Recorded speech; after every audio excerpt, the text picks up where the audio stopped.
Max, thank you so much for joining us in the studio and taking the time to give us this really fascinating interview. I know it's going to be because you've got a really interesting life and we'd like to hear all about it. I mean, let's start with the most basic stuff. When did you decide to come to Russia, participate in the SMO?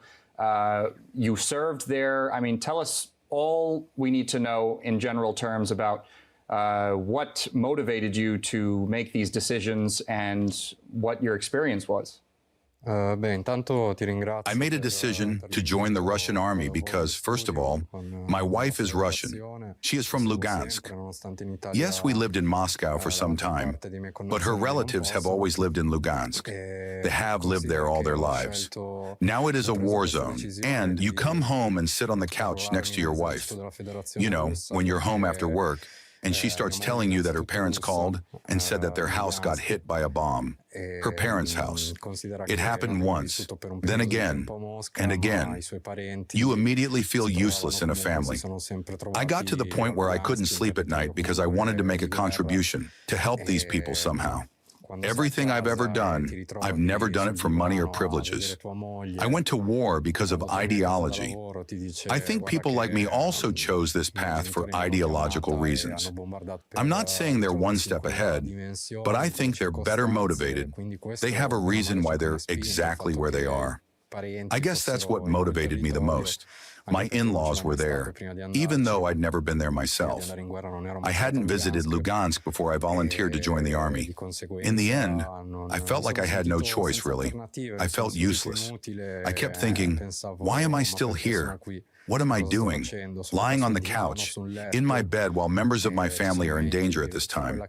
That's what motivated me to make that decision. Well, as I understand, you also met a girl in Lugansk. You fell in love with her. She's now your wife. What can you tell us about that? How did you both meet? When was the first time you came to Lugansk? And how did that all end up the way it is now? I met my future wife in Italy. We met through a mutual friend. Later, as I already mentioned, I moved to Moscow, where I lived for some time. I moved to Donbass after that. Once I signed the contract, I completed an advanced course for new recruits near Moscow, and then went to Lugansk. I had never visited Donbass before I started my service. I had never been there before. Well, obviously joining the military and participating in a conflict, especially the Ukraine conflict, that's, of course, everybody knows is quite a bloody conflict. It's a serious decision for someone to make. How did your wife react to this decision and your relatives that are still in Italy? Well, my wife, as well as all other relatives, did everything to stop me. I think that despite the fact that they support my values, my ideology, I still think any person who holds you dear and whom you hold dear will do everything possible to stop you and influence your right to make that choice, because everyone knows it's a hard situation and it is dangerous there. So I forced my loved ones, even though they tried to stop me, to accept that the choice I made involved certain risks. Of course, they tried to stop me, but they failed because I could no longer sleep at night. I couldn't find any excuse in support of why I was still staying home and doing nothing. Why not help others on the battlefield if they are fighting for the same ideals that I share until now? Well, could you tell us a little bit about your journey as a fighter? Did you have military experience before? And when you came here, I'm sure there were some challenges, some unexpected situations. I mean, if you didn't speak Russian before, I'm sure it was difficult adjusting. Maybe you did, but I'd like to hear all about it. No, when I joined the Army, I had zero previous combat experience. As for the language, I can say that war is an excellent language school. My comrades helped me, and they were always understanding. I always managed somehow. I managed to adapt. Now, after more than a year of serving in the special military operation, I can say that I do not speak like Dostoevsky or Tolstoy, but I can understand commands and interact with others. In short, I would like to emphasize that communication is the key to everything. It's good that my comrades in arms have always been understanding of my situation. You also need to turn on your brain because there is no way people can repeat everything 100 times. A command can be given 1, 2, 3 times at most. Then you need to turn on your brain and try to understand its meaning. What are some of the things that you learned during, I guess, basic training when they were preparing you to fight in the special military operation? What are some things you remember about that period? And basically, also right before you were ready to go to the fighting, some moments like that?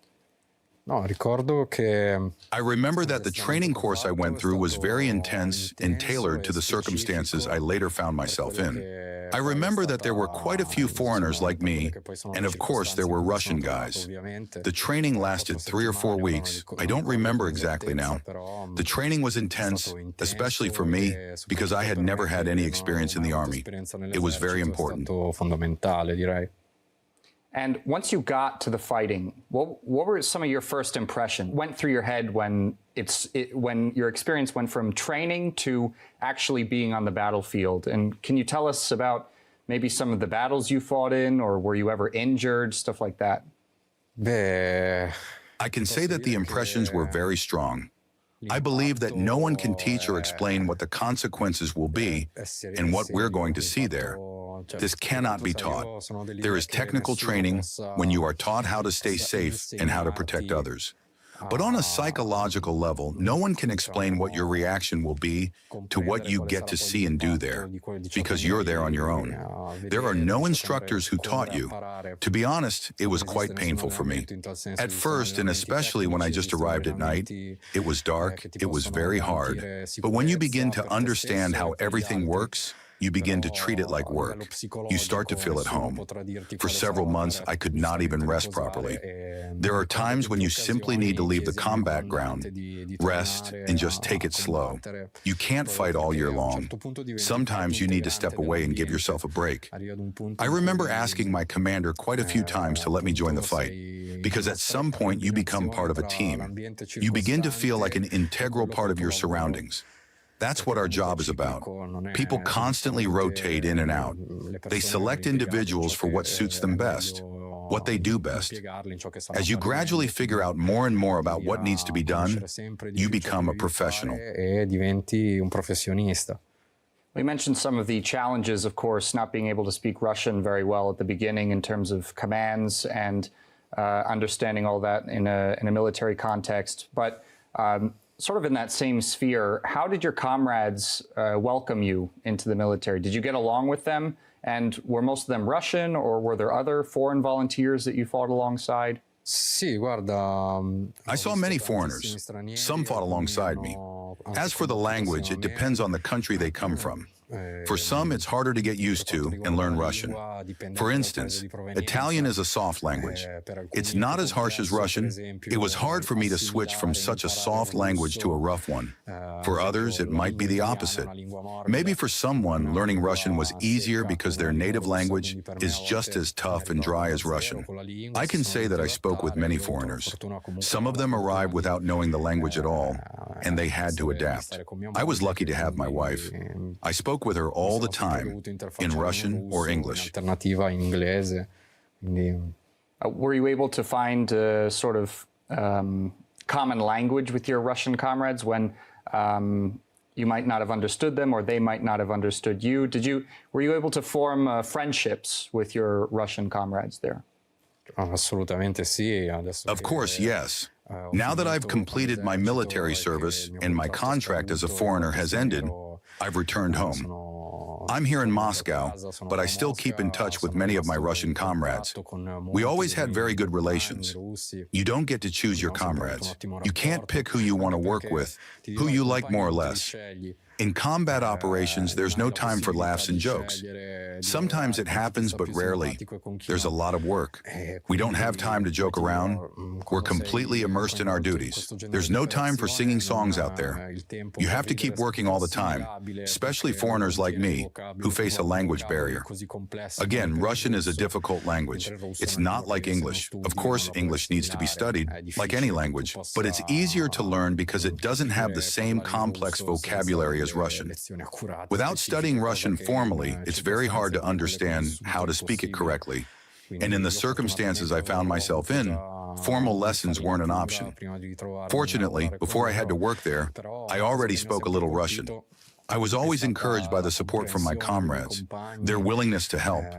Of course, having to repeat things twice can get frustrating, but they always showed great understanding. And for that, I can only thank them.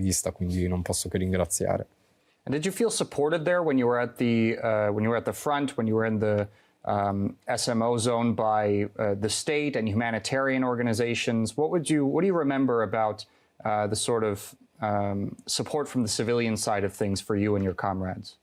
For me, it was touching, in a good way.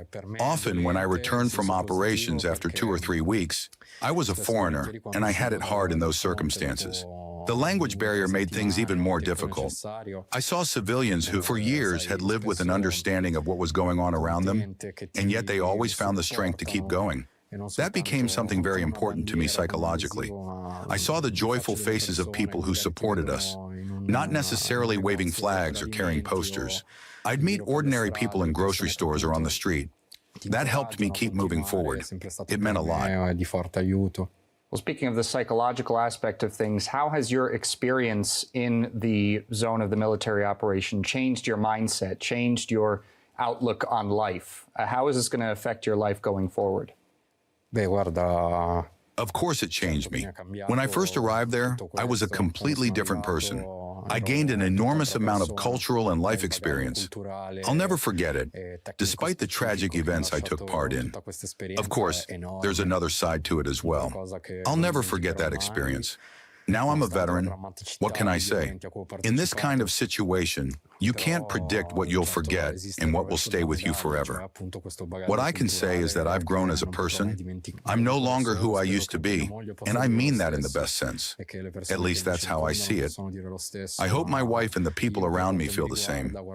Now, when I look in the mirror, I see a man who has matured. Looking back, I would make the same choice again. And do you have any plans going forward after this? I'll try to relax and spend as much time as I can with my family, my loved ones. In Russia? Yes, in Russia. In part, because I cannot return to Italy, as I would be imprisoned immediately. As of now, Italy considers me a terrorist, a Russian terrorist. So going back is not an option. I should point out that Italy applies a lot of double standards when it comes to foreign fighters involved in the conflict in Russia. It's already clear those who fight for Kiev can go home to Italy, while Italians who have fought on the side of Russia cannot, as they will go straight to prison. I believe these are double standards, shameful standards, coming from my own country. I'm not asking for leniency. I'm here, and I came here for ideological reasons. I'm not afraid of taking responsibility, but at the same time, I believe responsibility should be shared. That's still a very sensitive matter.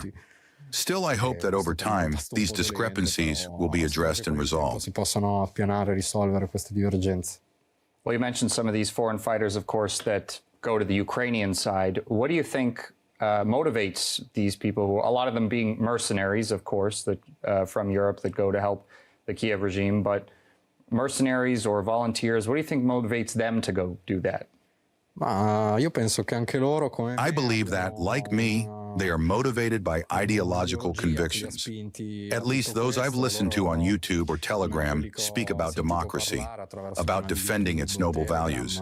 And yet, in reality, the countries that proclaim themselves defenders of democracy have never done anything to help me personally. I've always noticed, especially through these very same double standards that govern the treatment of foreign fighters, aspects that have nothing to do with democracy. If I can't go back home to Italy, but he can because he fought for Kiev and is therefore hailed as a hero, while I am branded a terrorist, that's not democracy.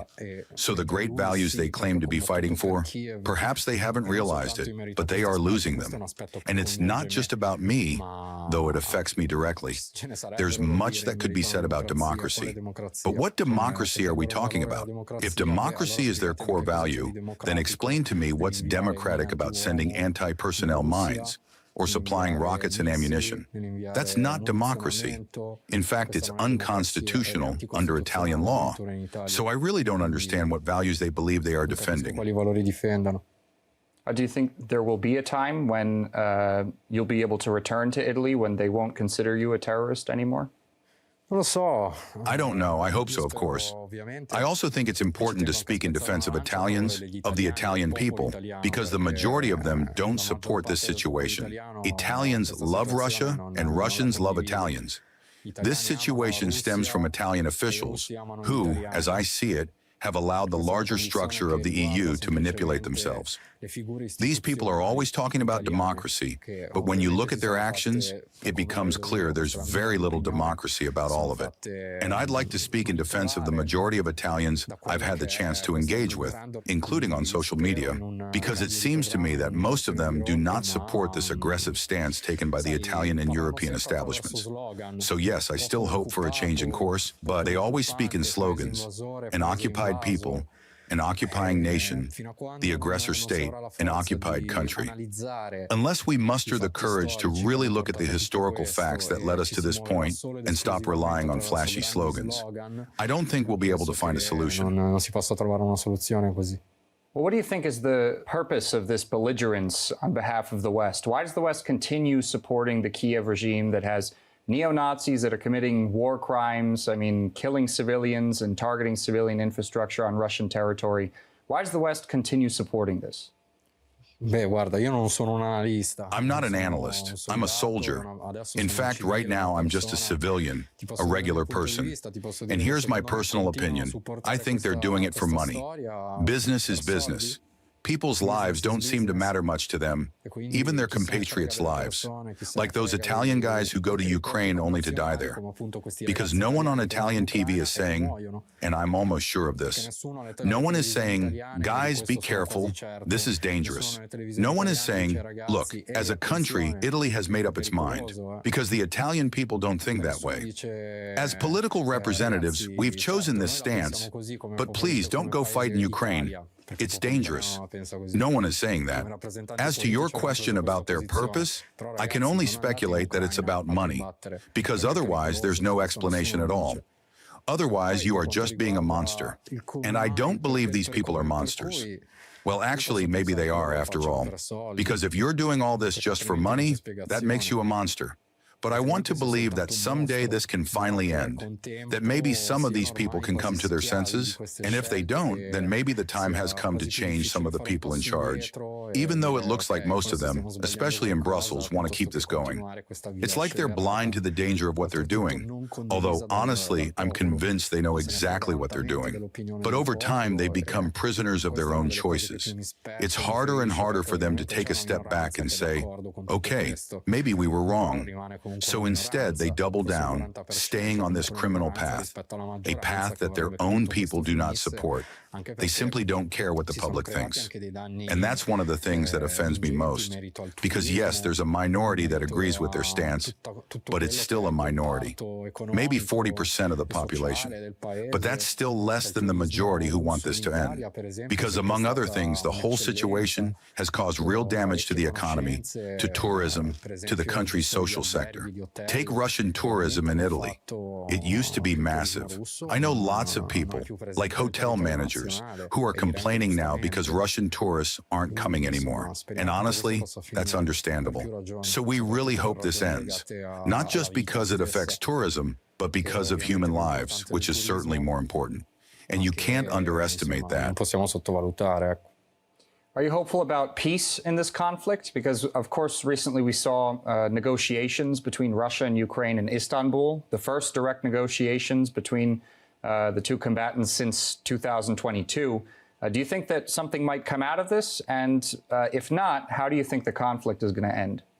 Ma guarda, io ero ancora. When those talks started in Istanbul, I was still at the front line, so I couldn't follow them closely. Also, by then, I had a pretty good idea about how they would go. If I'm not mistaken, Zelensky said the Russian delegation was basically a joke, and that he and his friends and partners were the only serious people in the room. It makes me sad to see international relations begin with these kinds of remarks, because it shows that the two sides don't really want to create the conditions for dialogue. Both carry their own bias from the very start, saying the other side isn't being serious enough, and that's not how I see it. I was actually impressed by Russia's response. They weren't joking, because this isn't some kind of a game. If I'm not mistaken, the Russian side responded to the Ukrainians by saying, "We're only talking 4 regions this time, but next time it could be 5. So we need to be careful about making decisions because they can have consequences, sometimes dramatic ones. Like everyone else, I hope that dialogue begins. I just don't know how this situation might end otherwise. Most likely with a near-total victory for Russia, because let's be honest, Ukraine is like a patient in a medically induced coma, surviving only through constant injections of money and weapons. Without that, Kiev would have already surrendered. This is a hard truth for the gentlemen in Brussels to accept, but I think eventually they'll have to face it. Penso e suppongo che dovranno accettarlo. Well, we heard recently, actually, from the Prime Minister of your home country, Italy, that Italy's ready to contribute to the end of this conflict. How do you think Italy can do that? How do you think the Prime Minister there can contribute to putting an end to all this bloodshed? Ma guarda, mi viene quasi da ridere perché. Honestly, it makes me laugh. These statements are full of contradictions. I hadn't even heard these, but to me they sound ridiculous. On one hand, you keep sending weapons, missiles, and ammunition to one of the warring parties. On the other, you want to present yourself as someone who wants to bring peace and believes in dialogue. You've got to choose one or the other.